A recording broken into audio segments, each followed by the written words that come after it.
স্বাগতম অম্লান ভুবনে। কবি অম্লান অনিরুদ্ধ। যাক কেলো, এ কি হলো? হাবুদা রিকশা থেকে পাড়ার মোড়ে নামলেন। কোনো মতে পকেট থেকে টাকাটা বের করে রিকশাওয়ালার হাতে ধরিয়ে দিয়ে হন্তদন্ত হয়ে বাড়ির দিকে চললেন। পথিমধ্যে এমন একটা অপ্রীতিকর শব্দ করলেন, পাড়ার দোকানে সওদা নিতে আসা চিন্টুমণি খিলখিলিয়ে হাসতে লাগলো। তাই দেখে মন্টুর চায়ের দোকানে আড্ডারত উঠতি বয়সের বখাটে ছেলেরা হাসতে লাগলো। একজন বলেই ফেলল, দাদা, বৌদিকে বলে দেব। দাদা হনহন করে বাড়ির ভেতরে ঢুকে গেলেন সোজা টয়লেটে। পটকার মুখের চা হাসতে হাসতে ফস করে ছিটে পড়ল পন্টার সাদা টি শার্টে। এই নিয়ে জোর গন্ডগোল, হাতাহাতি, মারামারি। পন্টা দোকানের মগ তুলে মারল পটকার মাথায়। পটকার মাথা ফেটে রক্ত বের হতে লাগলো। ডাক্তার কবিরাজ হলো, মাথায় হালকা ব্যান্ডেজ পড়ল। সকলে মিলে হাবুদার বাড়ির দরজায় বেল বাজাতে লাগলো। দাদা, বেরিয়ে আসুন, দেখুন পটকার কি হয়েছে। পন্টার টি শার্টটাও গেছে, সব হয়েছে আপনার কারণে। উপর থেকে বৌদি বলল, কি হয়েছে রে?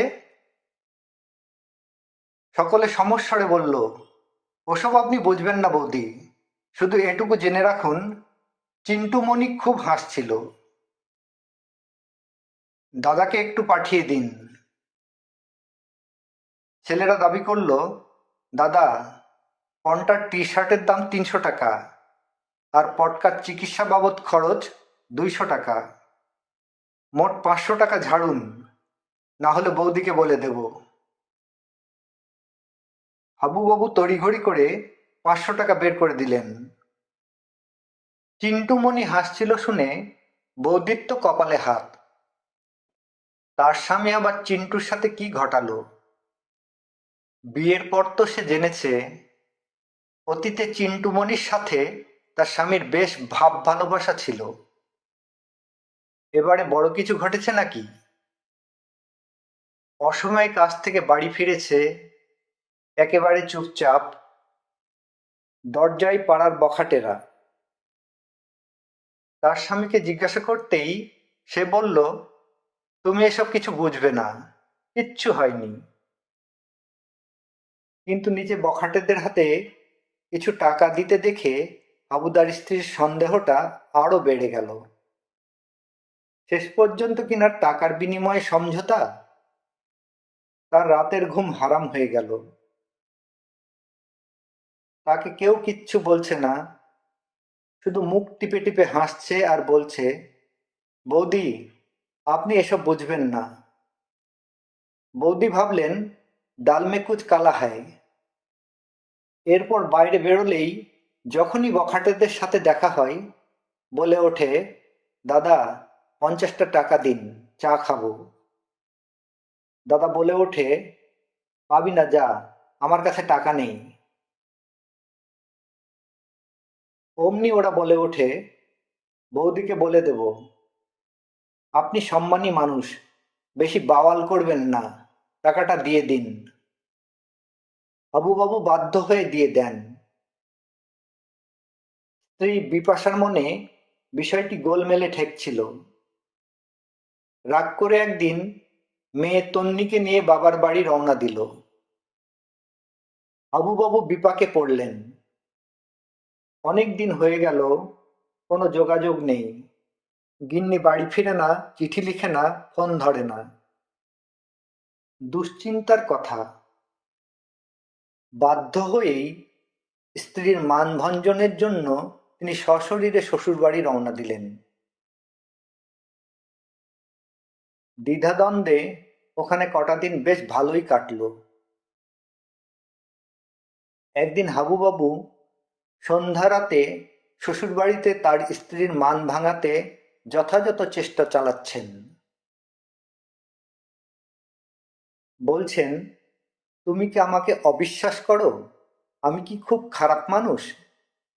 তোমাকে ভালোবাসি না? তার গলায় একটা নতুন কেনা সোনার চেইন শোবার ঘরে খাটে বসে পরিয়ে দিলেন। তবুও স্ত্রীর মনটা ততটা গলল না। আবারও ঘুরে ফিরে একই কথা। তুমি চিন্টুমণির সাথে কি করেছো আমায় খোলসা করে বলো। হাবুবাবু বলল, আমি চিন্টুর সাথে কিচ্ছু করিনি, বিশ্বাস করো। তবে আমাকে সব খুলে বলো। বারবার হাবুর এক কথা, আমি সেটা তোমাকে বলতে পারবো না। আমাকে বারবার এ প্রশ্ন করো না প্লিজ। পাশে বারান্দার চৌকির উপর বসে তন্নি ও তার দাদু গল্প করছিল আর হাসি ঠাট্টা করছিল। এমন সময় সেই একই রকম বিকট শব্দ। তন্নি বলে উঠল, দাদু তুমি এটা কি করলে? দাদু হাসতে হাসতে বলল, এটা প্রকৃতির ডাক, মেঘ ডাকার মতো। জানো, এই ডাকের জন্যই তোমার দাদু এই গ্রামে বিখ্যাত। পাদা প্রতিযোগিতায় আমি একবার প্রথম পুরস্কার পেয়েছি, সবচেয়ে বেশি শব্দ করার জন্য। প্রতি বছর বৈশাখী মেলায় আমাদের গ্রামে এই আকর্ষণীয় মজার প্রতিযোগিতার আয়োজন করা হয়ে থাকে। তোমার দিদিমা কি বলে জানো? তুমি পারোও বটে। আর হাসতে হাসতে একটা ছড়া কাটে।